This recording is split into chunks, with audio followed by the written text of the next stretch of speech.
राजे बहादूर लेनमध्ये 2 मजली घर कोसळले। माजी नगरसेवक राजेंद्र बागुल यांनी तत्परतेने धाव घेत मदत कार्य सुरू केले। नाशिक शहरात सुरू असलेल्या मुसळधार पावसामुळे जुन्या इमारती धोकादायक ठरत असल्याचे पुन्हा एकदा समोर आले आहे। नाशिक महानगरपालिका हद्दीतील चित्रमंदिर टॉकीजच्या मागील बाजूस असलेल्या राजे बहादूर लेन परिसरात एक जुने 2 मजली घर अचानक कोसळले। सुदैवाने या दुर्घटनेत कोणतीही जीवितहानी झाली नाही, मात्र ढिगाऱ्याखाली एक दुचाकी दबली गेल्याने तिचे मोठे नुकसान झाले।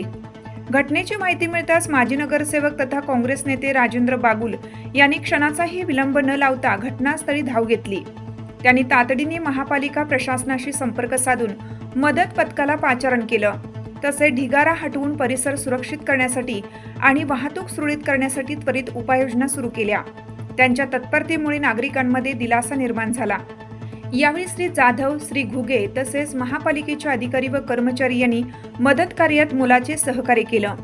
तसेच लखन गायकवाड, भरत गायकवाड, प्रसाद बागुल, वसंत मणियार, सुनील शेलार यांच्यासह स्थानिक कार्यकर्त्यांनी बचाव व मदत कार्यात सक्रिय सहभाग घेतला।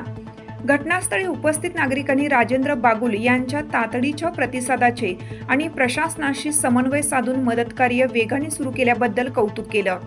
त्यांच्या तत्परतेमुळे परिसरातील संभाव्य धोका टळला असून रस्ता मोकळा करण्याचे काम युद्ध पातळीवर सुरू करण्यात आलं आहे।